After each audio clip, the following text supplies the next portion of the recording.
We're glad to welcome Mayor Tate from Anaheim, who is with us this afternoon, was unable to be here in the morning, so now has joined us. Welcome. And I invite all of our participants to come back with a big thanks to all of our organizations who were part of our breakout sessions at lunchtime, gave us a chance to learn a little bit more about what's going on and what's at stake for our brothers and sisters of the immigrant communities. So now we'd like to just kind of get ourselves focused back on our afternoon now.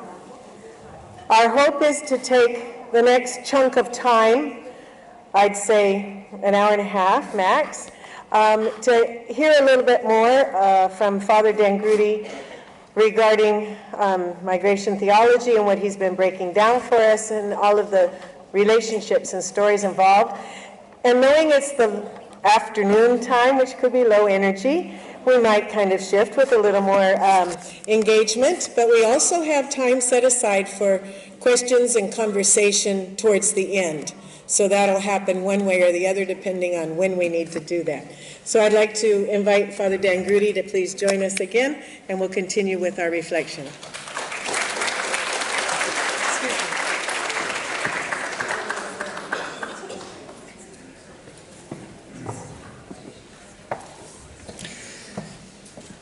Thanks, Sister Sue. So I hope you had a good lunch and some good workshops. I know I had two very good workshops with Lisa and Leah and the group. So thank you for those, and I learned a lot from those. So today, or this morning, we really looked at kind of the outer territory of migration. And as I mentioned, this is sort of like the introductory way. But this time, I went a little deeper still. So I want to look at how people are thinking about migration. And then from that, to go a bit more into a little bit more into depth on some of the theological dimensions of this. But I want to say two things in this section here. And the first is migration is an incredibly complex issue.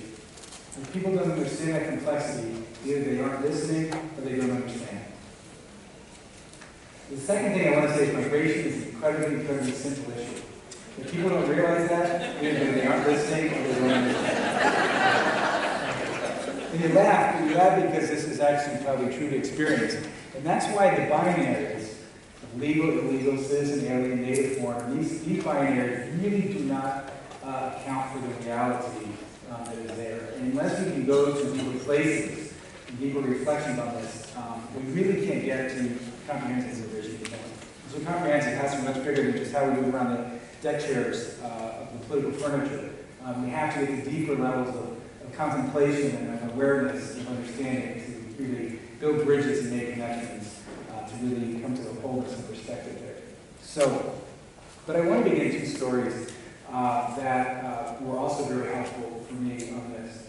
And that was actually working with the Border Patrol on this issue. And I know when I was working in Coachella and I was working in migrant camps and stuff like that. And I must say, I had a negative impression of the Border Patrol because I always see how they, deport people and arrest people and so on and so forth. But I said, to be fair, I've got to account for other perspectives other than my own. And so, welcome back, Lisa. Just complimenting you in the presentation. But one of the things Lisa brought up very well in the last presentation was kind of understanding different perspectives.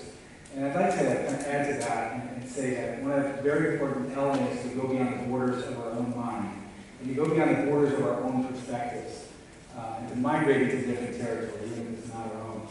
So I can remember when I was working with the Border Patrol a number of times, both in this country and overseas.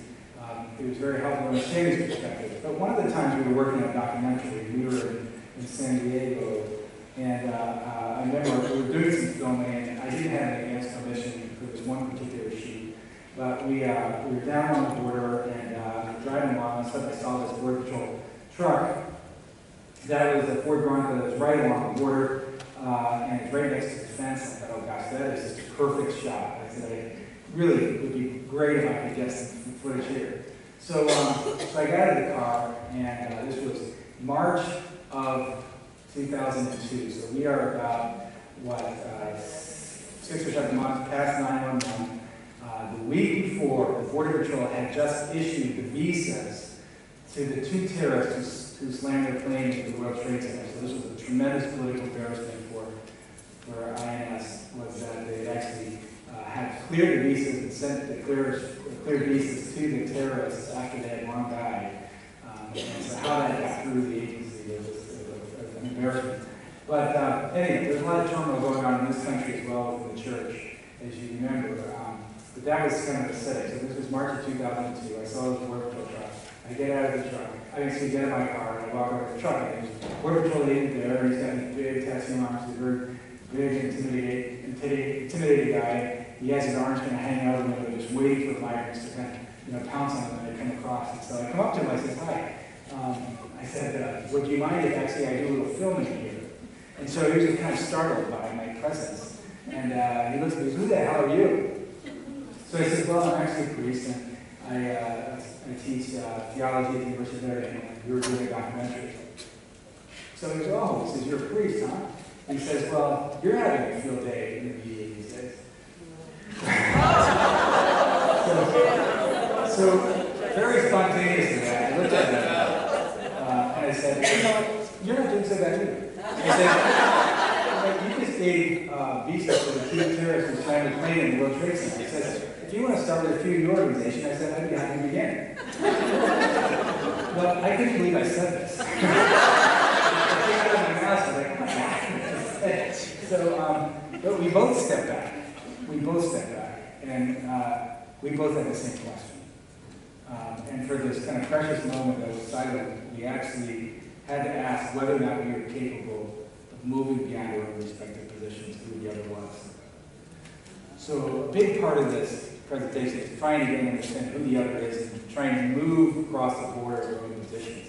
And we talked for the next 45 minutes. And we didn't always agree, but on the other hand, really did have a civil, respectful engagement. And it really kind of planted a seed for me, and it was very important to have those conversations. And so as the years went on, I would go out on survey patrols with them, surveillance patrols, search and rescue missions, and sometimes I would just go on accompaniment rides with agents in the normal course of duty, initially in different sectors.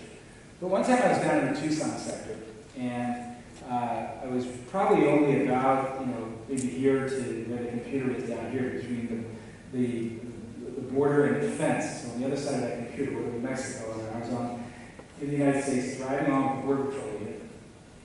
And so at one point, he was just sharing with me that on one particular occasion, these are the words that he used, he said there were some aliens that came across. And he said, I went in hot pursuit of these folks. And so it's fair to say, people spin these statistics different ways, but no matter how you do it, the majority of people trying to come across are hardworking people looking for jobs. But there is very serious criminal activity going on as well. And so when these people were coming across, he actually went in pursuit of them. And it turns out that they were smuggling drugs. So they turned around with a semi-automatic weapon, and they started raining machine gun fire down on him. So he says, I hit the deck. And he says, I felt these bullets just running over my head. And he said, I thought I was going to die at that moment. He said, the whole life flashed before my eyes. And he says, it was so traumatic that I woke up with nightmares. He says, I went to counseling, and he says, it affected my marriage. And suddenly, like the scales from my own eyes fell, and I saw the humanity that this Border Patrol did. And I really realized the difficulty that he had every day of his life putting himself on the line for his job. And so I started to get more and more into the perspective of his life, his perspective, and the issues that he was facing, and realized that he was facing challenges of life and death every day. Well, about 3 or 4 hours later, we were a little further north, we were 20 miles north of the border. And so I was conversing with him at various points, but at one point I said to him, how do you know which vehicles to stop? And so he gave me a couple descriptive dimensions, and then no more than 2 minutes after I asked the question, the vehicle was very suspicious. And so quickly he switched from being Border Patrolling on public relations duty to Border Patrolling on hot pursuit of a vehicle. So he flipped on his lights, his siren, and turned around and just chased after his vehicle. Then I saw this cloud of dust come up, and then I just saw these migrants running in every direction. What was very important at that moment was that I was so much in the mind of this Border Patrol agent was my initial reaction. My initial reaction was, oh, I'm against it, Then I stepped back, and I remember all the people I worked with in Coachella, and that's where I go, no, I hope they get away, like, run! And then I realized realized I was on a different kind of border. And the academic side of me said, you know, this person has perspective, this person has perspective. As this was going through my mind, he's running after the folks that are running in the desert for their lives, you know, all the doors are open to the vehicle, and I go to the back. In the back, all they brought with them, was the only possessions they had. The only possessions they had was a prayer book from a mass in Mexico, and inside the pictures with their family at baptism. So I began to say, it was like a mental cramp. It's like, why are they going after these people? I mean, let's face it, there is targeted enforcement that needs to happen. There is vigilance at the border that needs to happen. There are people who definitely want to cause harm. But why are we putting our resources towards these people? Are these really a threat to us? But I realized that this was a complex issue. And I realized that, to be fair, it had to complexify even more. So I began a series of conversations with different groups all over the spectrum. I went to the vigilante groups, and I'd show up at their offices. And then I went to human rights advocates, and I would then go to the hospital administrators, the emergency rooms, and talk to the congressional leaders, and a number of folks. So what I'm about to show you is the fruit of years of research on this. And it's to try to map out a bit of the conversation about migration. So we don't really get anywhere by demonizing people who disagree with us. And I think, as Lisa brought up very nicely, we don't get anywhere either by not accounting for facts and truth in different sides of this equation. And I think it actually undermines sort of our perspective. So we have to really account seriously that people who are arguing differently than us, aren't bad people necessarily. They may be closed people, and that's a different story. And I do say this, we're going to present to you sort of different sides of this argument, and not just what's right about other arguments, but what's wrong about other arguments, but what's right about them. But at some point, I am going to take a stand in an argument about assessing the adequacy of those arguments, especially from the sources that are important to me. But I would say this, and it's very important. If you can make this argument based on the sources, in this case, the Christian faith and the social sciences, if you can make this argument better than I do and account for reality, you do me a favor. And in some sense, I'm just trying to understand this issue, but also trying to understand what leads to building right relationships, what leads to true liberation, what leads to making us more human, what enhances our society and our community, what promotes the common good and the dignity of the human person. Right? So, this is always a work in progress. But as I said, this is kind of trying to understand what I call the liturgy of words, which is the debated territory about migration. So, who are these groups? I kind of put them in 6 groups. There are a lot of subgroups that would go within this, but without making it too complex, I think the first group, generally speaking, are vigilante groups. And what I present here is kind of the best spin on their argument. All right? I can tell you bad stories about vigilante groups. I can tell you bad stories about Border Patrol agents, but that's not really the focus, and I don't think that's fair. But I would say that what's the positive aim of groups, each of these groups? Vigilante groups are trying to protect personal property along the border very often. Sometimes they're ranchers, sometimes they're, and this takes a national scale as well. But they're trying to prevent unlawful entry, they're trying to fill in the gaps where federal enforcement fails. So they're saying, hey, this is not right that people are coming across the border without documents, we don't know who these people are. They may exaggerate some of the claims about them always being criminals and drug dealers and so on. And Donald Trump really did kind of line himself with many of the groups along these lines. But basically they're trying to sort of watch out and protect property and say if we're going to have immigration, it should be orderly and it should be legal. Next group is the Department of Homeland Security and ICE. And what they're trying to do is to enforce the policy. They're saying, look, this is like the Border Patrol. They're saying we don't make the policy, but our job is to enforce the policy. To ensure order and prevent unlawful entry, especially of foreign invaders who harm its citizens. So after 9/11, and I worked with Border Patrol prior to 9/11, and I worked with them afterwards, and there was a definite shift in the attitudes and the perspectives of that. And, with reason, and this is not easy to work out. Personally speaking, I had 4 family members in the Trade Center when the planes hit. And the family members got out, but one of my brother priests from my community was in one of the planes that hit. And 17 members from my own home parish in New Jersey were died during that. So I'm sure every one of us has stories on that, but I just have to say that I don't take this terrorism thing lightly.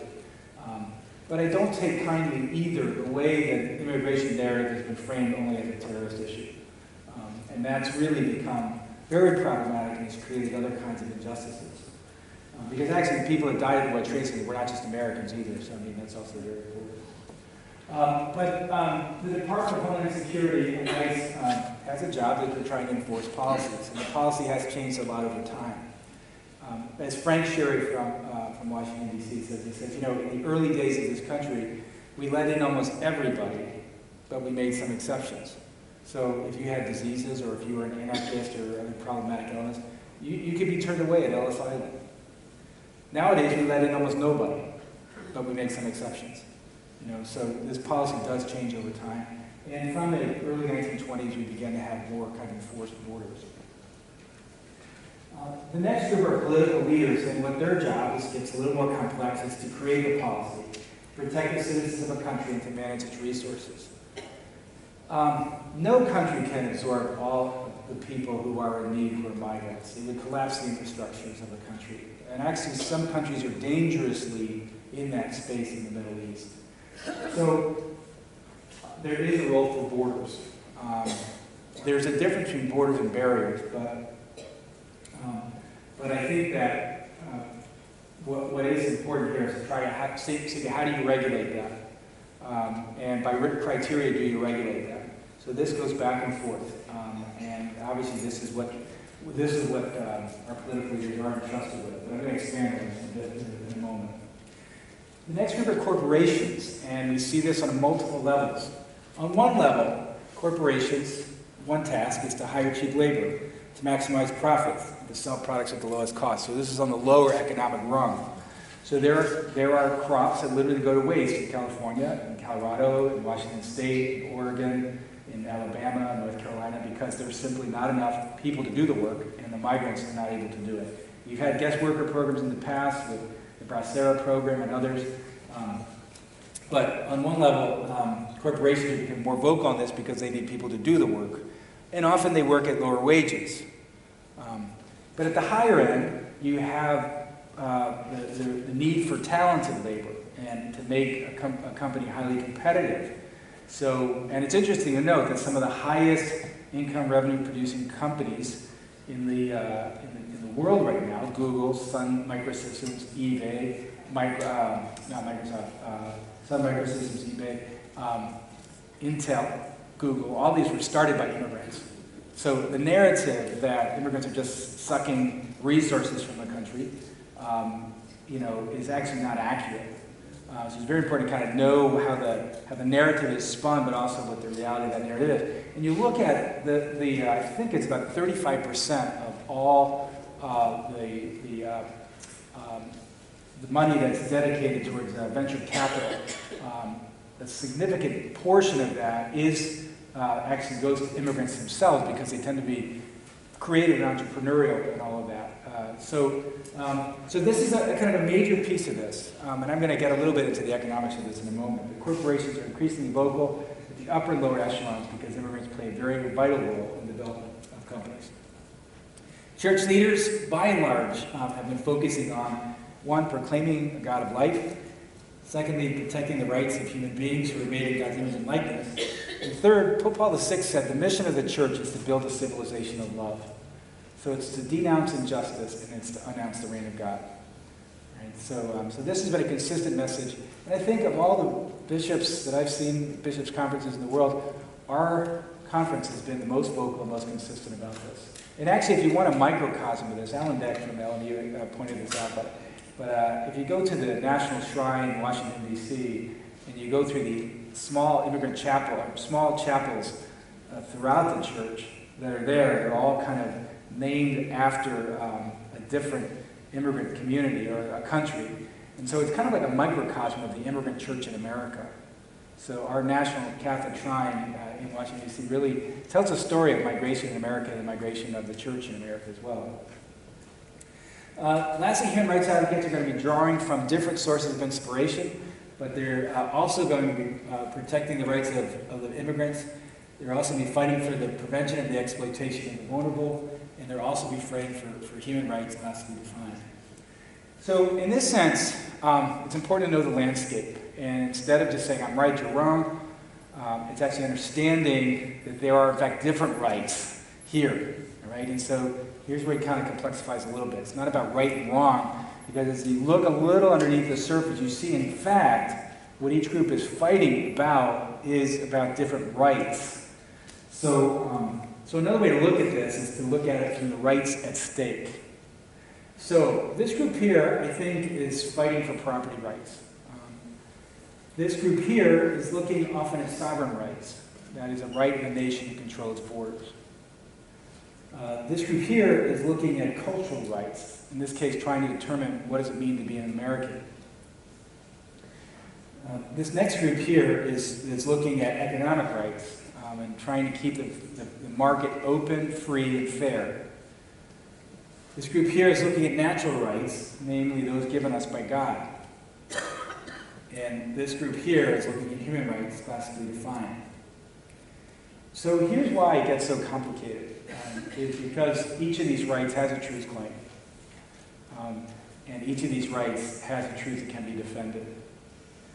So how then do you begin to argue about some kind of a hierarchy of rights in a way that says each of these has a truth claim, but we would actually value this over this? So the nation has a right to protect its borders, like even according to Catholic social teaching. Catholic social teaching also affirms that a person has a right to migrate when conditions are not sufficient in their homeland to live a dignified life. Which of those rights is more important? Which of those rights is more important when you have people dying in the desert for the sake of that dignified life? You know, so if you go into Imperial County, if you go into, the mountains here in San Diego, and as you go into the canals and other places where people are dying, all in the search. If you talk about the migrants that died in San Antonio 2 nights ago, looking to work at jobs that no one wants, jobs that are sometimes called 4D jobs because they're dangerous, they're deadly, they're difficult, and they're dirty. How do you begin to sort those out? Right? It's not enough to just say, my right trumps your right, no pun intended. But I do think we have to think seriously about the philosophical and ethical ordering of rights, because it's needed. You can't just have these rights kind of, scattered to the 4 winds. The problem is we're only focusing on our own particular version of the rights or vision of the rights without seeing the whole picture. So that's why the political positions are generally going to fall out along 3 major lines. This group is going to say the emphasis is going to be on enforcement. So close the borders, put more border patrol agents on the border, and then protect what we have. Right? It's really more of the politics of fear. That's really what has been governing us for a generation now. Right? This has been happening for quite some time. We have not been able to move at all forward on the issue of immigration because of the politics of fear. Previous generation, though, said, look, they need to work, we need the workers, let's create a legal system that allows people to go back and forth. So during World War II, there was a deficit, especially of the men who could work in the fields and do some of the labor needed. And so what did they do is they said, well, let's create a legal system and a bracero program that was in existence, I think, until 63, 64, around then. So really they're arguing that let's create a legal system that allows people to go back and forth. This group here is actually saying, well, if they come and they work, they should have at least the opportunities for an earned path to citizenship. You can't simultaneously allow a benefit from their labor but not give them due inclusion into a society. You can't force them to live in the shadows. Right? So this becomes a tension between labor rights and family rights in this case. So is it just a person that's allowed to work, and that's the labor equation? Or is there a social equation that also needs to be worked out about the people that they belong to? Right? And these are very important questions because underneath them are very deep values that will determine which decisions we make on this. So the Catholic Church, though, has never advocated for completely open borders. It's important to understand that. And so they recognize there is a value of of border control, right? We are bordered by a room right now. We're not in the outside open elements right now. And again, trying to understand borders, but also trying to understand how they're regulated is very important. Now, the language is a debate. So up until now, I think I've tried to map out this complexity. But I have to say, here I'm making a decided argument, right? And you may disagree with this. You may, that's fine. But I would say that at this point, I'm really kind of making this position from the perspective of Christian faith as I analyze these positions and the adequacy of these positions. As I said in the beginning, what is most important here is not just more information about migration. What is important is understanding the narratives that govern our consciousness about migration and the decisions that we actually make out of those narratives. So, those of you who are involved or have been exposed to or familiar with gender studies, literary studies, rhetorical studies, and other such kind of ways of understanding narrative dimensions of reality, you know how language shapes a reality. And in this case, language shapes a narrative as well. It's the building blocks of the narrative. Whatever language we use is kind of affects the kind of narrative we construct. So, this group here sees them as aliens, right? This is the technical, the kind of, you say the official language that's used in government sort of designations to deal with immigration issues. So whenever I was with the Border Patrol, they would refer to these people crossing the borders as UDAs, undocumented aliens. But the connotations of that are significant because, you know, I remember when I was doing my first book, it was about Coachella, about the people there, and I thought, well, maybe I could call this alien spirituality. And maybe Sigourney Weaver could do the introduction to this.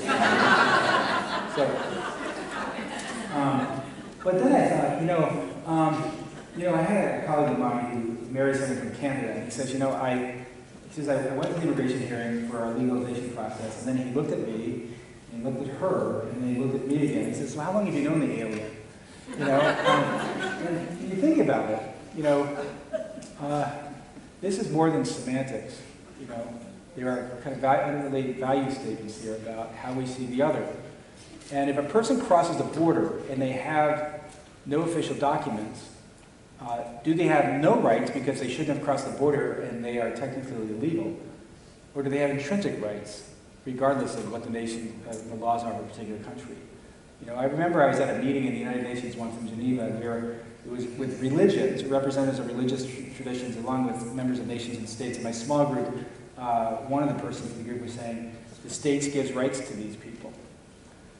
And I said, no, they don't. I said, God gives rights to these people, but it's the state's job to protect them. All right, that's a very, that where you see the genesis of those points is very important. But how you understand alien here is going to be very different.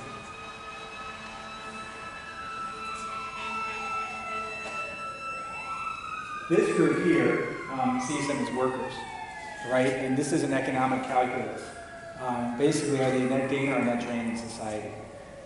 And so you'll see some rhetorical studies are spun towards saying they're draining systems. They're draining it from our social system. They're sponging from the resources, and so on. There are other economic studies that are going to disprove just the opposite. One of my colleagues at Notre Dame just actually did a study on the actually net gain of what happens with refugees when they come to a country. Even if you take out some of the big numbers like Google and so on and so forth. But over the long haul, if you see this, it's a positive contribution to the economy. All right, but at root here, and I want to interject a theological piece because gradually I'm going to start getting more theological here. But in theology, we speak about economy. I didn't quite understand at the beginning, but we're not talking about financial transactions. The economy is really the arrangement of a household, but it's also, in this case, understanding sort of the big picture. Is this the economy of merit? Is this the economy of grace? Is this what is really the genesis of this? And my argument is that you can't only look at financial costs here if you are to look at the entire asset of migrants. You actually have to look at human costs, you have to look at relational costs, you have to look at social costs. These also factor into this equation, right? But so often we truncate it into a narrow economic picture and say that it's like an economic fundamentalism, economic in the smallest sense of that, which is say how is money exchanged. It's a much bigger picture than that. This third group here, I mean, think about it. I mean, there's a movie called The Day Without a Mexican. It's a great concept. I'm not sure if the movie really panned out, but think about California if you had a brownout and everyone who worked in the fields and restaurants and everything. I mean, even Donald Trump. I always just say quite honestly, you say deport them all, deport all the Mexicans, all the immigrants, all of them. And what would happen to your companies if there was no one in construction, if there was no one in the resort industry, no one to make beds, and again, I don't want to limit migrants to these jobs, but let's face it, these major industries that support this kind of work are all sustained by immigrants. And you can't possibly have a double standard on that and look at this adequately. So it's not enough to simply say that. And not only is that economically not enough, because it would actually decrease. Even conservative economists have said that if you were to do this in Arizona as they had proposed, it would bring the economy down by up to 20%. So what on the surface looks like an efficient solution is actually economically very stupid, right? But on the other hand, there's more to it than that. So it can't ever be limited to an economic fundamental. This group, and this is not a very deep thought, it's not rocket science, but this group sees them as people. All right? And if we don't get the human equation of this right, then we're not going to get any other piece of this right. Right? And it's maybe harder to measure, but in some sense it's the real qualitative value here. So getting the human face of the debate is important. But here I know there's a couple lawyers out here. And this is very important, because how many of us actually come to this question? And the pushback question I get more than any other in settings like this, with various levels of aggressiveness, is, Father, which part of it illegal don't you understand? They cross the border, they shouldn't be here, what don't you get? My good friend Don Kerwin says from Catholic Legal Immigration Network, and now he's working with the Center for Migration Studies in New York. I mean, that response to that question, sometimes I just want to say, well, which part of the gospel don't you understand? But that's kind of aggressive too, and that's really not the most effective response. So that's really not really the right way to say it. But here's what I would say. The real kind of pushback is, no, which part of the law don't you understand? The fact is that civil law is not the base point on law at all. And this is where philosophy and theology can help. So Thomas Aquinas says there are in fact 4 kinds of laws. We have natural laws. In this case, parents need to feed their families. Anybody who's even remotely close to an immigrant community knows that that's really the main driver for why a lot of people migrate. That's the natural law. There are civil laws through which societies try to keep a community protected and in order for the common good. There are divine laws which we know through Scripture about feeding the hungry and the thirsty and the naked and the sick and the imprisoned and the estranged. And there are eternal laws through which God keeps the universe in motion. Now what Aquinas says is that there has to be some kind of symmetry and connection and relationship between these laws. Otherwise, you have injustice. So Martin Luther King Jr. from a Birmingham jail would invoke these categories to say that when you have civil laws that are at such variance with natural laws and are contrary to divine laws, you have the disorder that happens, that results. So, as we know the common expression, if you build an 18-foot wall, migrants will build a 19-foot ladder. And if we build a wall along the border, people will be coming in boats. All right? If you build a wall along the border, you're going to have more people coming across in trucks like those that died 2 nights ago. Why? Because when you hear the economic pressure and having an economic gun at people's backs, they will do anything to migrate for the sake of their families. All right? And if we don't understand that side of the equation, if we think we are just building a wall and this is going to solve the immigration issue,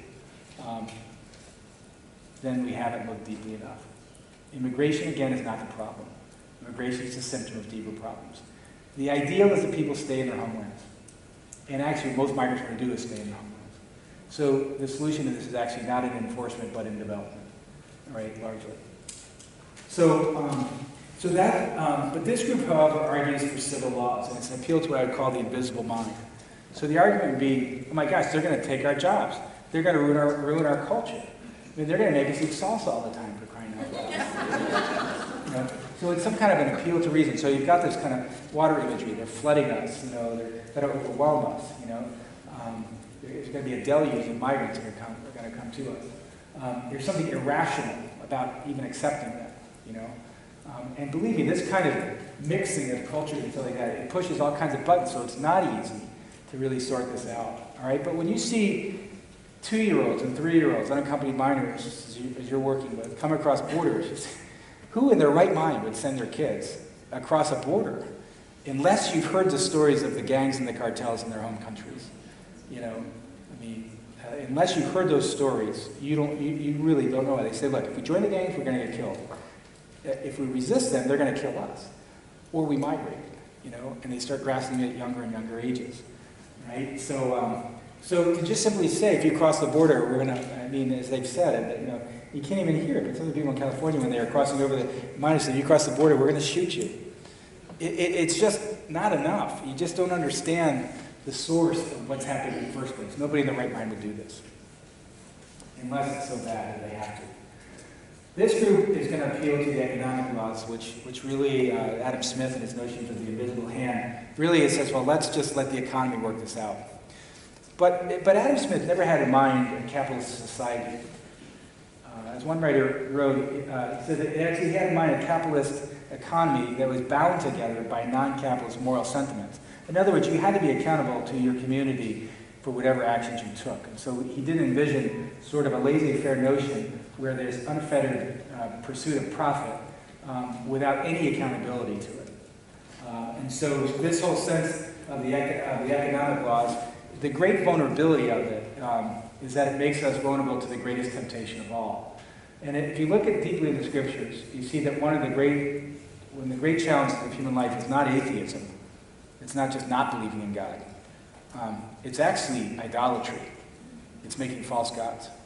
So the propensity of Israel, they were theists. They believed in God. The problem is they made gods of their own making. So instead of being conformed to the image and likeness of God, they conformed themselves to the God of their own making. That's where the problems began. So what are the big idols of today? I mean, that's something to think about.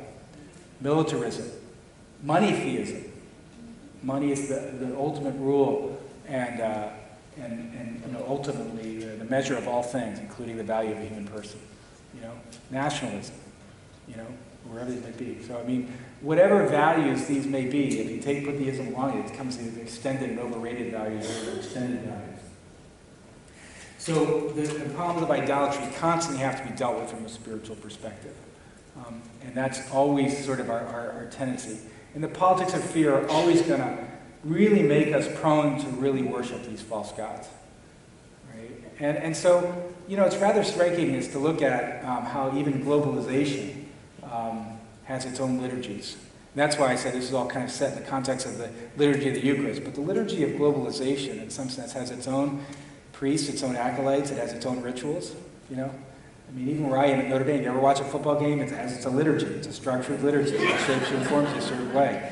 You know, the liturgies of the stock market, that actually has its bells and its, you know, incense and its, you know, its priests and its acolytes. I mean, but the question is, what's the measure of it? And what theology, Christian theology is always going to kind of bring to the forefront is the quality of our relationships. What's the measure? How do we treat the most vulnerable? How are the most vulnerable faring?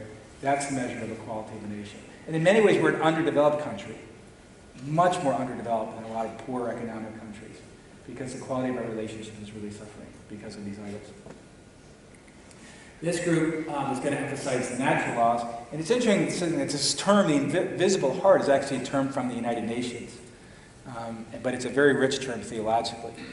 And I would say that theologically, to get a little deeper on this, is that theology is, Christian spirituality is ultimately about making visible the invisible heart of God, and somehow doing that by the way that we are able to love and give ourselves to one another. So all of these play a part in the migration equation. But it boils down to one fundamental question, right? And this is really a focusing point. That all these issues, and I would argue that I've seen this happen transnationally, so other countries, the same narratives playing out. But it's also transhistorical. If you look at, there are these groups that surfaced throughout history that you could also be named and identified in similar ways. The particulars might be slightly different, but in the end, these dynamics are going on. So what's underneath it is really a otherness calculation. Who is the other? Maybe this is where the deep migration needs to happen. This group here calculates it in terms of a fear of the other. This group here in terms of the usefulness of the other. And this group here in terms of the connection to the other. So migrating between these places is really where the deep migration happens. All right? So really trying to understand how that works itself out is very important. But where we situate ourselves, and someone had asked earlier, what do you do when people just don't listen to you? We have to understand kind of where they may be walled in. And in some sense, it's a form of slavery. And it's a form of slavery if I'm locked in my own fear.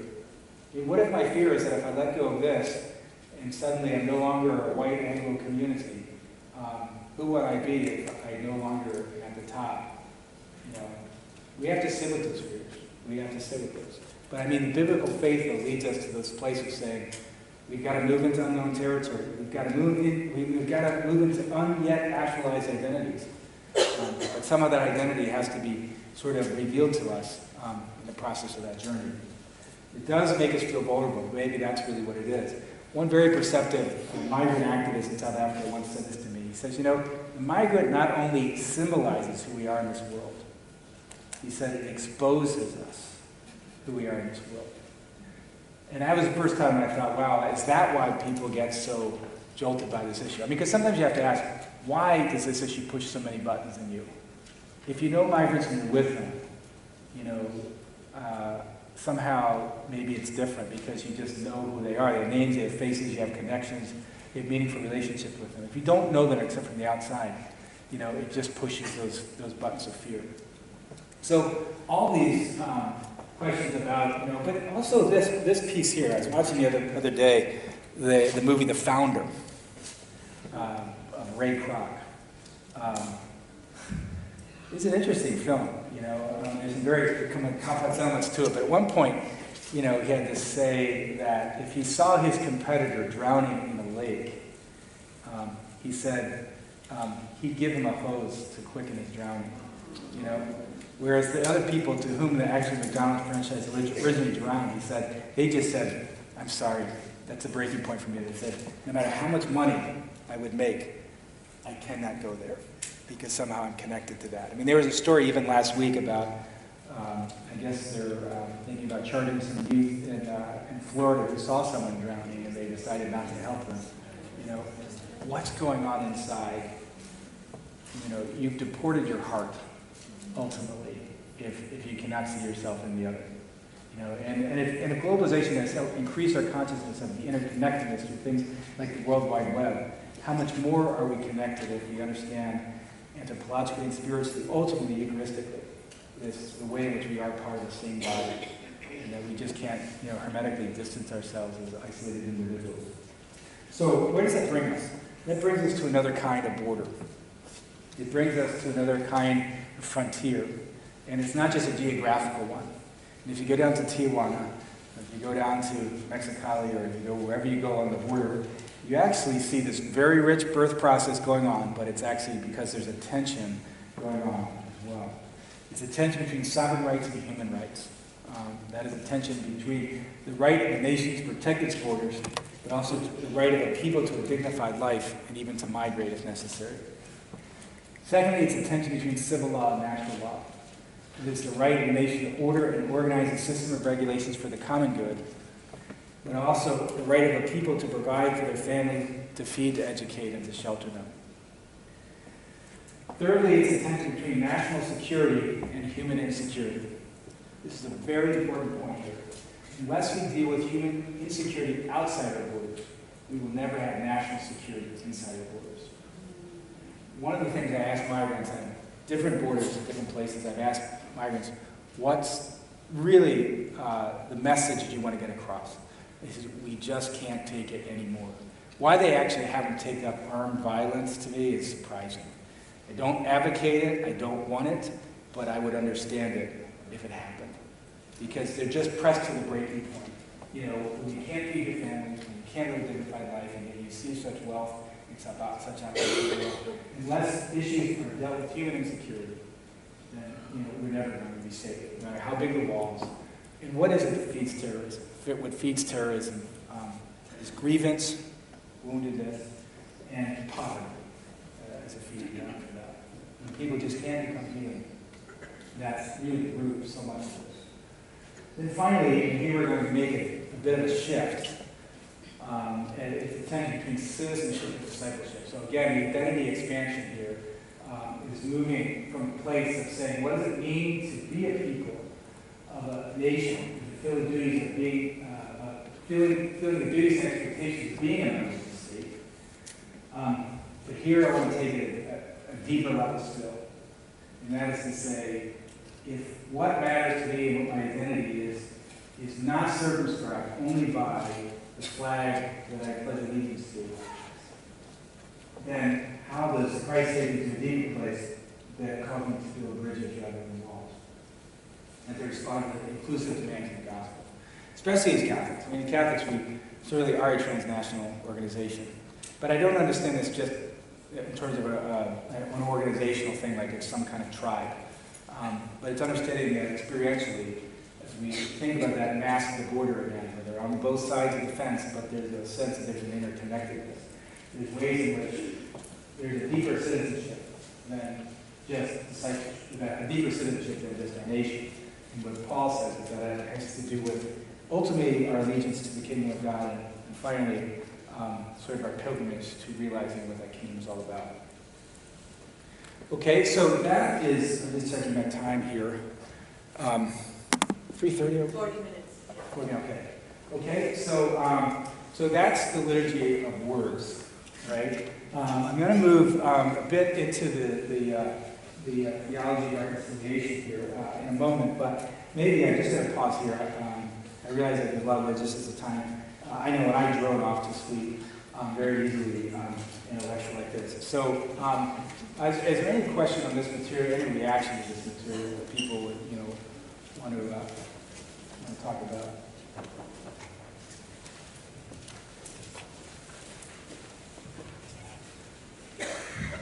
Thanks, Ken. Cecilia Gonzalez, and I grew Manila Mary University of Theology.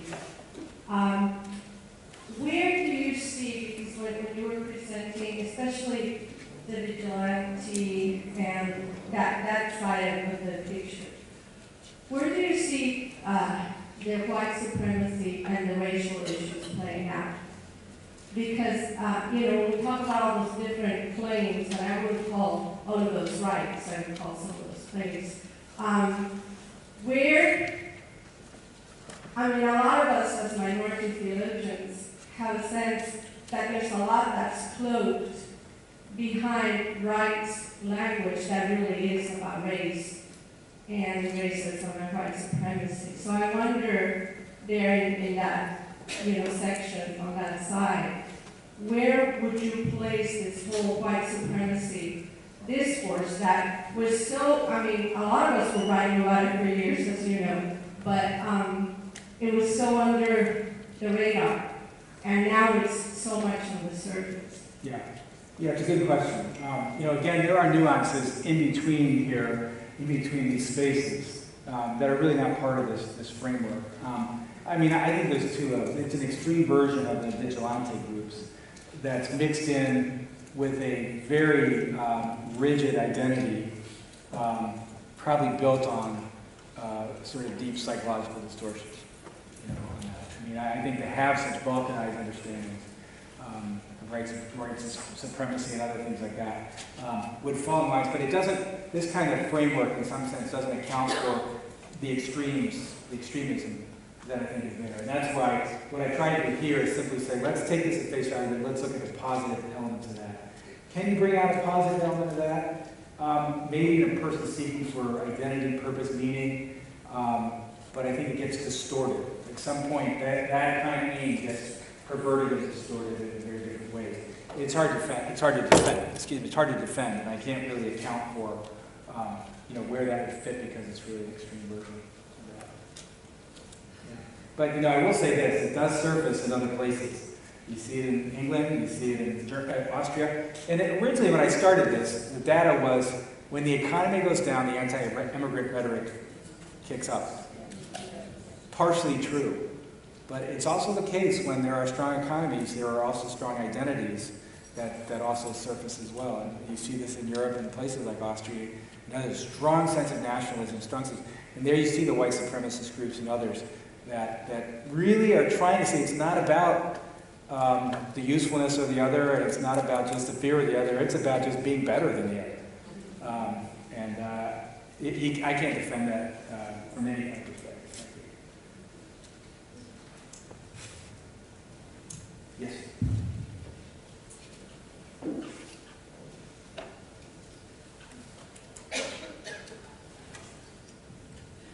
From Southern Vegas and Immaculate Heart community.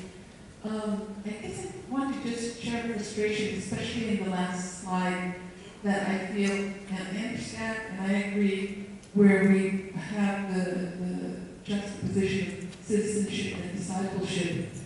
And yet I'm so frustrated that so many of the people who are promoting citizenship over discipleship are Catholics in Washington, D.C., and in so many political offices, and that during this last election, that there were Catholic religious leaders, pastors, telling their congregations, it's a sin if you vote for Hillary. Yes. And the silence, the overpowering silence from the bishops to not say, don't do that. And to see the president that we got, I can tell you personally, as a person of color, knowing that 63% of 100% Catholics voted for him, it hurts. Yeah. I share the complexity of that. And I think what I want to emphasize here, that's a very important issue to get into, and I hope that actually beyond this space here that you can get into that a bit more. It is, obviously, no question the emphasis of my presentation is on the second half of this. But what I do want to say is that this middle place is a tension zone. We've got to deal with this. We have to deal with what it means to be a member of a state and of a country. And we have to deal with what it means to seek to be faithful citizens. But the question is, it can't end there at my own nationality if we are to be faithful to the larger picture. It's just not adequate. Now, some people might say, well, I don't believe in God, it ends there. Well, what happens when countries disappear? What happens if there are countries in Tuvalu and Kiribati and other nations are sinking in the ocean, there's no people, there are stable people in the world. If your kind of identity is built on that sand, how is it going to survive the larger test of reality, I think. But all I can say is that somehow we've got to deal with that tension between citizenship and discipleship. I'm going to develop that a little bit more towards the end, but I think we can't dispense of it and say that it has no value. The more I live overseas, the more I'm grateful, to be part of this country, even with all of our problems. But at the same time, I know there's something deeper that roots me. So my emphasis is down here, but I do want to say that these other ones can't be dispensed from. We've got to deal with these. And that's why spirituality is about living in the tensions and actually being able to deal with those creatively. I guess I want to add to that conversation about citizenship and discipleship. I think kind of growing into what it means to be human and to be a human society and to be a thinking kind of project, developing into what is rational and responsible and useful for ourselves and for the planet. We have to use intellectual systems, and I think as a people, all of us are moving out of tribalisms. all kinds of tribalisms. And we are trying to use the structures of the thoughts about citizenship, like Thomas Jefferson did, to move ourselves beyond it. But if we never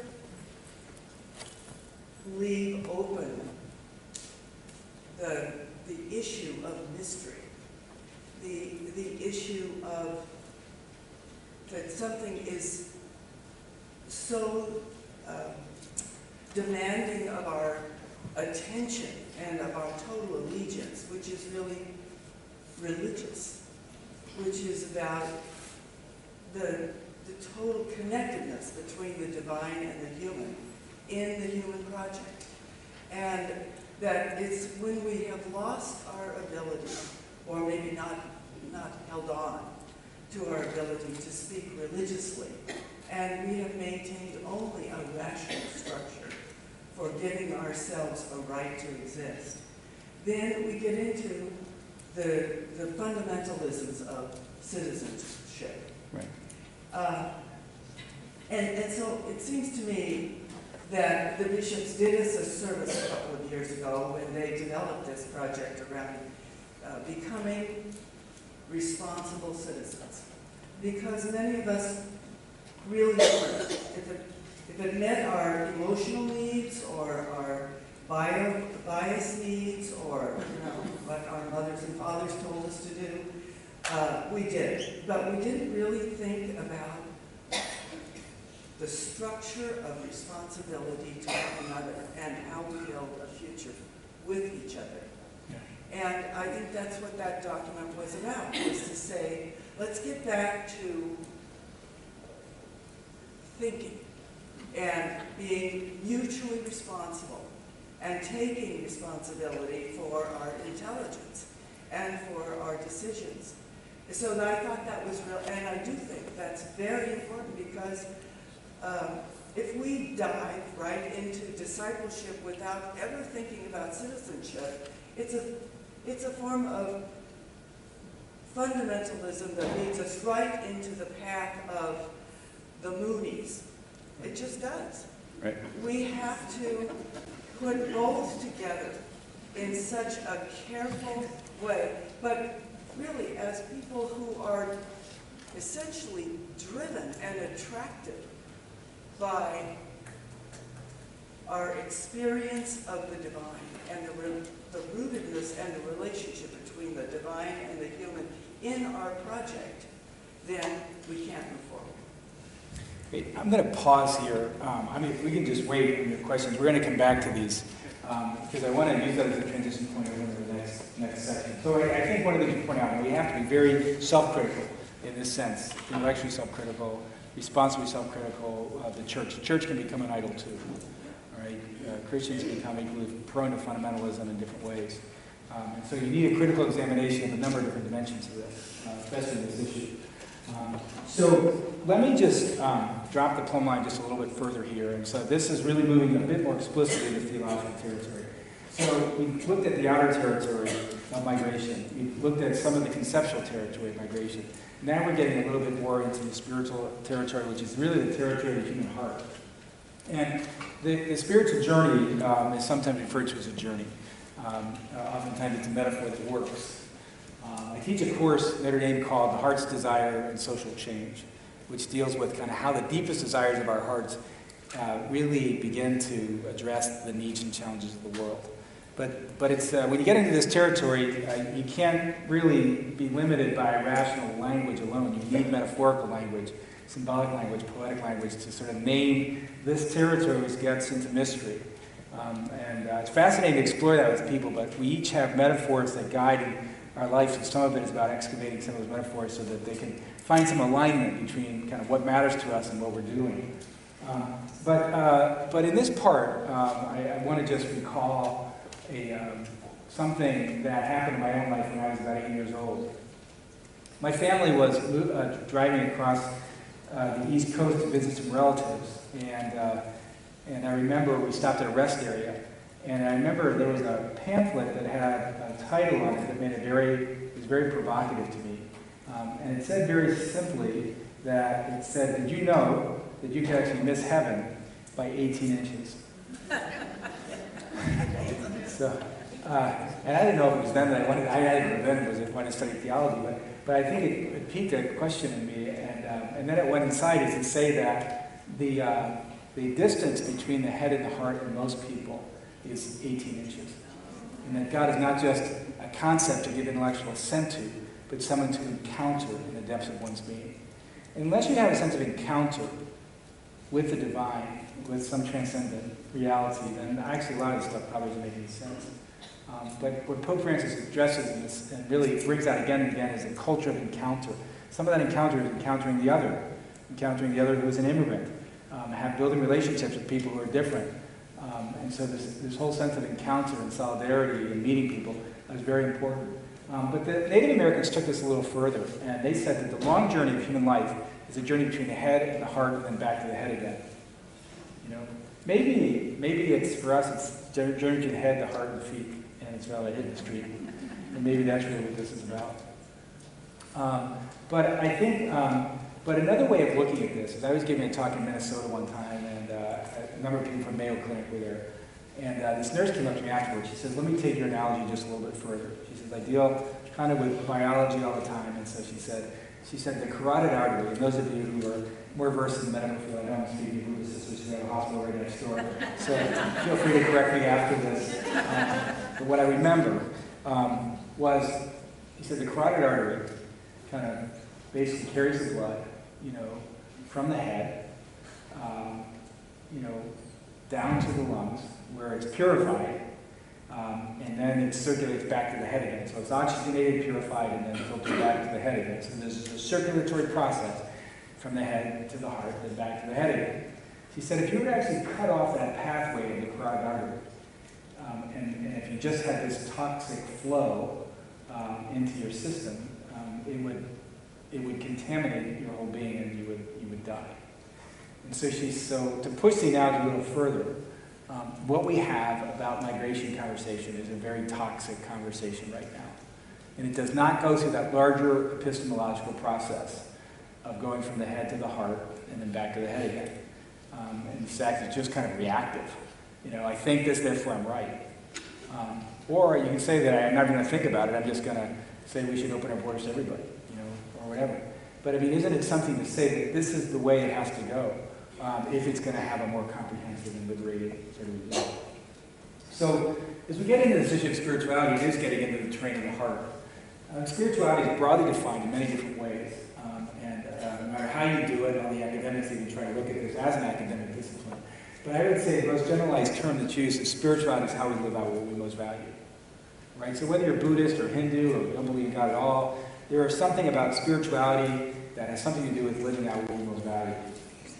Well, Christian spirituality is something more specific, which actually has to do with living out what Christ most values. And to that extent, it has to do with really asking what was most important to Christ. And so Christ didn't come to just establish a church. It's very important. Christ did not come just to establish a building or an organization. Christ came to proclaim the kingdom of God. And that kingdom, Vatican II defined it as a kingdom of truth and life, of holiness and grace, of justice, of love, and of peace. Right? That's how that's the way the church kind of articulates the kingdom. Now, a church proclaims that kingdom, or a church is witness to that kingdom, but the church is not God, and the church is not the kingdom.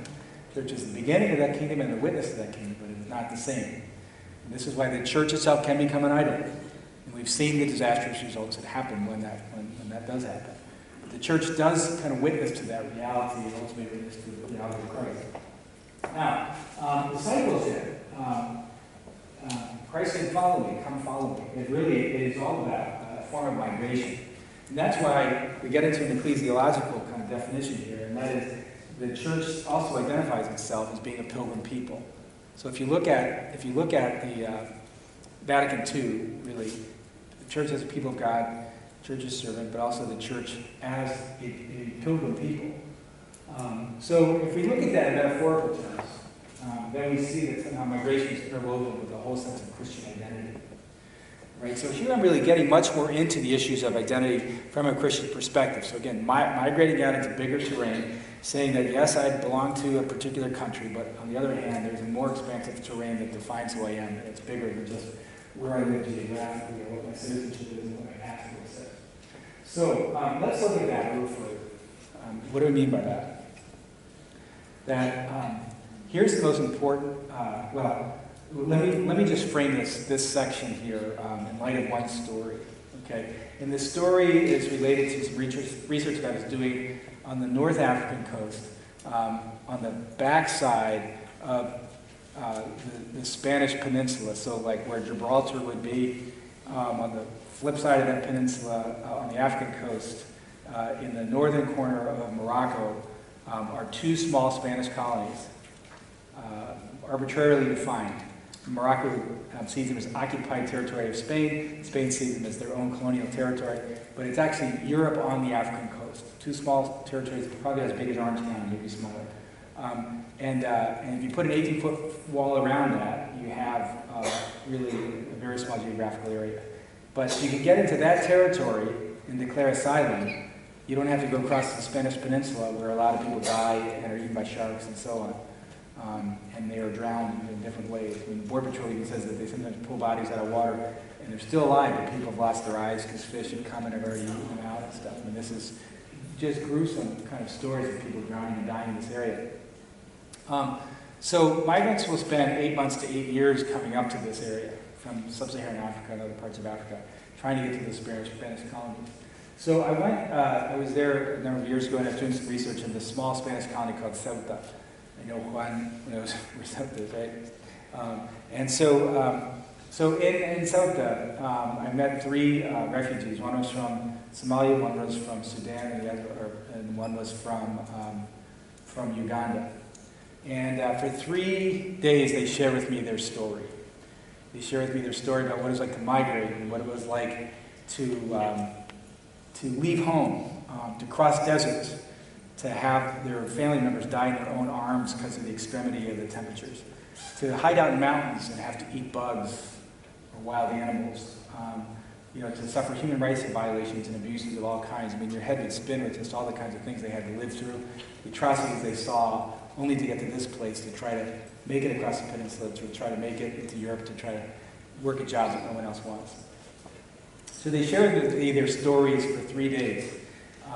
But after 3 days, the table turned. And I remember that they looked at me and they said, "So what do you do?" And it was a very interesting one because I'd been at Oxford for the year trying to work out some of these dimensions of migration and theology. But then I realized that connecting the grassroots and the academic world were very complicated. But I remember when they asked me, I thought, this is the most important jury I'm going to be in front of. This is the most important people who are going to assess the adequacy or not of what I do. Are these just intellectual ideas that have no impact, or are these going to say a liberating word to them? And I really didn't know. So when they asked me what I did, I said, well, they knew I was a priest, but then they said, well, do you work at a parish? I said, well, primarily I work at a university. And they said, well, what do you do? I said, well, I teach. What do you teach? And I was getting more and more nervous with each question. Because I was like, oh my God, they're going to expose me as a fraud, eventually. So, and so I said, well, actually, I teach on theology and migration. So you can imagine me talking to them, talking about theology and migration. So I'm like, oh my gosh, for sure they're going to say, oh, you're white. So I eventually said, well, I teach on theology and migration. And then one of the guys from Uganda, his name was Emmanuel, he looked at me and he's kind of puzzled. He goes, theology and migration. He says, huh. He says, some people say the reason why we're suffering so much here in Africa is because we're descendants of Judas. Because of what Jesus did to Judas, we're paying the consequences. So he says, what do you think of that? I was just kind of stunned by the question. And so I said, Emmanuel, here's another way to think about this. It was a theological statement. His statement was an operative theological statement. It's what shaped and framed his mind. This was a way of thinking about God in his life. Bad theology, but it was still an operative theological statement. So I said, here's another way of thinking about it. Right? And I will say this, if you are asleep, just wake up for 1 minute. Because what I'm going to say now is the most important thing I'm going to say all day. This is very, very important, so don't mess with it. Right? all day. Don't go back to sleep after it. Don't miss this statement. Because this is what I said to Emmanuel and these other two friends after it. I said, Emmanuel, I said, God so loved the world that he migrated into the distant and sinful territory of our broken existence. And there, he laid down his life on a cross so that we could be reconciled to God and migrate back to our homeland.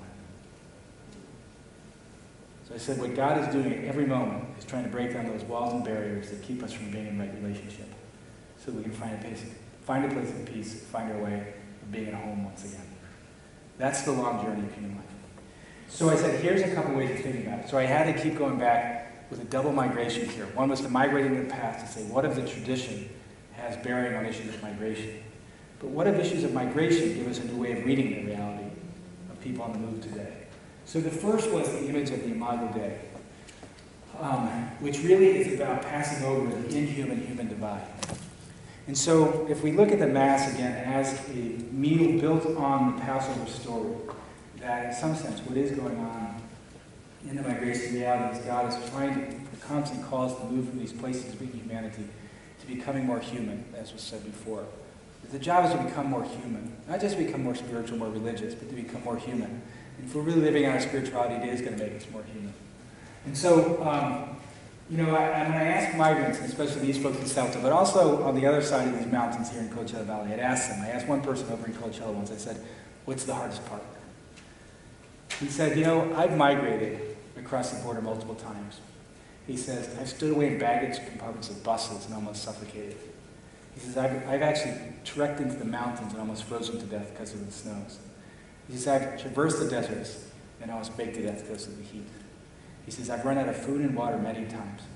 He said, all of that is hard. He says, but that's not the worst part about being a migrant. He says, the worst part about being a migrant is when people treat you like you're a dog, like you're the lowest form of life on earth, and like you're no one to anyone. And that's the common denominator. And if we were to actually think about our own pain, which everyone has, if we were to think about those moments when we felt the deepest sting or alienation, it's when we were rejected or taken for granted or abused or somehow denied some basic sense of self and humanity. That's the sting that goes to the deepest part of who we are. And the migrants expose that, and they bring that out. And they often just say, all we want to be is human. All we want to be is just live in a big part of life. They say, we don't want to be rich. We don't want to actually take something from the Americans. We don't want to sponge resources. We know there's exceptions. But they say, we just want to become human. That's the task. The second is the Word of God, which is about passing over the divine-human divide. And this is important, is that God migrated into our broken territory without documents. If you look at Matthew's Gospel, it kind of revolves around an issue of documentation. And I've been thinking about this because, I was watching this one show by a very respected evangelical, Bill Hybels, once, and they had some folks talking about a book they just written on migration and theology. And so, the authors were saying, look, we know Jesus and Mary and Joseph went into Egypt, but we don't know whether they had documents or not. So Hybels got very nervous about this, and he goes, I'm going to maintain that the Holy Family had documents. I'm actually going to maintain just the opposite. That Jesus was illegal from the very beginning. And this is the point of contemplation. Right? If you're a biblical exegete, maybe you can take it further. But really, this is the point of contemplation. When what I would call the Great Migration happened, that is when God in Jesus migrated into our world. He migrated, if you will, into Mary's womb. And at that time, Mary was betrothed to Joseph. And to be found pregnant by somebody other than your espoused other would have put Mary outside the law. And she would have been liable to being stoned to death. So can you imagine Mary saying, let it be done to me according to your will, and then find out you're pregnant. And because you're pregnant, not only will the community have difficulty understanding this, but even Joseph. Can you imagine the struggle for her to even say, how am I to understand God's will now that I'm in this situation? that I am pregnant outside the law and I can be stoned to death. And so when she went in haste to visit Elizabeth, it wasn't because she hadn't seen her relative in a long time and wanted to get out of Dodge so that she could go see her. She knew that if she hung around, she could be killed. But why? The question then is, why would God choose that time to migrate into Mary's innermost self? Like, couldn't you have chosen a less scandalous time, like they could have been palatable to the Pharisees, or at least done with the accordance of the law so that people wouldn't be unduly scandalized? Or might that be the beginning of the good news? That God reached out to everybody, even those outside the law, to welcome them into his kingdom. That was the beginning of the good news.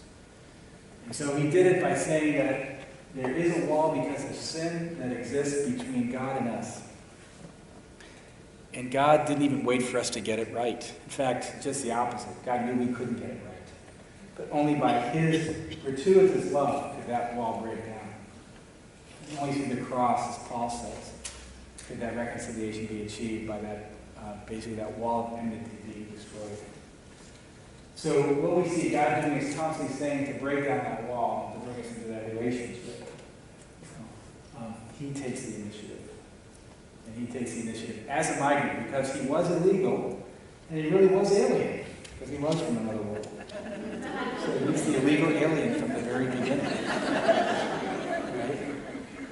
Who actually came to restore our own image and likeness that we had lost because of sin. To bring us back into divine territory. The third part is the mission of God, or the Missio Dei, which is about passing over the human-human divide. Some of you I know were friends with my dear friend Bert Elizondo, who died last year, and he has a wonderful book called Galilean Journey. He and I taught together for 17 years at Notre Dame. He was the Mexican-American and I was American-Mexican, and so we went back and forth on both sides of the border many years. Dear person. But he had a book called Galilean Journey, and he talked about how when Jesus proclaimed the kingdom of God, he said Jesus, which was the great symbol, the table was the great symbol of the kingdom of God. When Jesus proclaimed the kingdom of God, he welcomed everybody to table. All right? So he welcomed everybody into the kingdom. But when he welcomed everybody to table, he rejected rejection. Right? So in welcoming all, he rejected rejection. However, there's some people at that table who said, these people shouldn't be here. The sinner, the tax collector, the prostitute, those people outside the law, the Gentile, these people don't belong at the table. So they rejected Jesus. So what Elizondo says is the reject who rejected rejection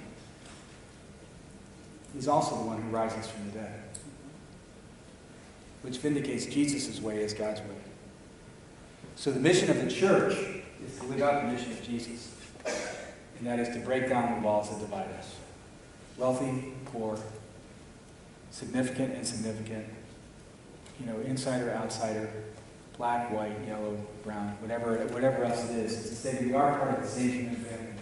And unless we can pass over that, we'll never know what the kingdom of God is about. Fourthly, is the vision of God, or the Missio Dei, which is about crossing over the country kingdom divide. So here we take this discipleship thing to a new level, which is basically saying that my identity in my nation matters. Now, lest I think I've transcended that, I'm reminded of that every time there's an Olympics. And I check the papers every day, and I look at the medal count, and I want to make sure that in the summer we're beating China, and that in the winter we're beating the Russians. I don't know why. I mean, something inside me wants to know that the U.S. is beating them. And I do delight in it. I do delight in it. But when I watch this graceful skating, I see this kind of artistry, the kind of displayed on this global stage, and I see this skater from Ukraine go like this. I say, that's my sister. And I'm connected to that person in a way that's much deeper than a medal count, and much deeper than a bragging right, and much deeper than what flag I pledge allegiance to. And that's why Pope Francis has brought us the love of the kingdom, It's not about building walls, it's about building bridges. It's not about keeping people out, but understanding our connectedness to each other. And not about defining who the other is, but ultimately moving towards oneness. So the long arc of this talk is moving from otherness to oneness, and seeing that there is a connection that's brought out and revealed to us and nourished in the Eucharist. So then, if we look at what it means to be an alien from a theological perspective, it has nothing to do with what my political documents are. It has a person who is disconnected from God, a person who is alienated from the stranger in need, and a person who is even alienated from themselves. And this is actually interesting. This wording is very careful, and I have to say I was corrected on this. In some of my earlier publications, I said, they pointed this out to me. They said, look, we follow you most of the way here, but at the end, we want to challenge you. Is that even the person who disagrees with me, even the person who is, if you will, in this state, cannot be defined as an alien. And so it's descriptive of a state, but it's not descriptive of the essence of the person. And they were right. And so I think that, if a person descriptively is in relationships where they are so disconnected from God, from others, even from themselves, that they've lost sense of who they are as a human being, they can't see that in some sense these slides, if we come back to this, they can't see that in some sense that the immigrant is a mirror of the human journey. That somehow the immigrant knows who I am in this world. That we are not static and kind of unmoving. But we are something that's really died in us. But there's a dynamic quality. The Aztecs knew this well. They said the heart is a physical organ with a mystical quality. It's always in movement. It's always searching. Oftentimes it limits itself too soon, and it short circuits. Sometimes it short circuits on things. Sometimes it short circuits on people. But it's constantly moving to an expansive horizon that's leading us to union and communion. But it's also a reflection of Christ. So if you look at the migrants who are crossing the desert today, have a CV that is very reflective of what Matthew describes in the 25th chapter of the Last Judgment, when he says, in the end, what matters, and by the criteria by which we are judged, is what we did for the hungry, the thirsty, the naked, the sick, the imprisoned, and the estranged. What are they living through? Hungry in their homelands, thirsty after crossing the deserts, naked after being stripped down to their clothing, even down to their underwear, sick after having to drink their own urine even to survive, imprisoned in detention centers. And if they get here, treated as strangers and as if they are alien even from the human community. So how is Christ present there in a way that's not immediately obvious, but is no less real? And so how is this a challenge to ultimately seeing our interconnectedness, which really I think the Mass at the border constantly brings out. So what that brings us to ultimately is a place of imitation of God. So we began really talking about this life, death, reality of migration, but we actually are not quite done yet, but I think this is an important transition point. It's about crossing over or passing over the life-death divide. And that is that if I actually deny a person who comes to me who is in need, in this case who's a migrant, not only do I deny them what is intrinsically they're entitled to as human beings, but I become less of a person myself, and I have deported my soul. I mean, that is the great danger right now, is that if we think our immigration policies keep us safe, they've actually deported what's actually most important to us. And so how can we stay present to not just what happens when I die, but what choices do I make that are leading me closer to that God who reveals life to us, and what are the decisions that are actually taking that life from me and making me less human in the process? Okay, so I have one last part that I want to do. I want to wrap this up with Lampedusa. So we're going to come back to the liturgy, come back to the Mass of Pope Francis did at Lampedusa, come back to that cup, and we're going to reflect on that in a little more detail. But I think we're about at time, Marie-Elaine, aren't we? Yes. I'll follow your instructions for what we're to do next. Yes, yeah, we have 5 minutes, so I think we use, so yes. Hi. So I'll try to be quick, and I just wanted to also add something to the conversation based on two things that you said that I liked. One was at the beginning, you asked for help in terms of presenting a narrative in an effective way, and also I really like that at one point you pointed out that the solution to the problems related to immigration have to do with development. You mentioned that at one point. So what I'd like to add is that it's kind of a challenge for everyone here today to look towards the solutions. And I think that one of the important solutions is to get behind or be in solidarity with initiatives that are led by the immigrant community, led by people of color, and especially in the areas of economic development. Today I brought a little bit of material about a campaign called Community Lands and Community Hands.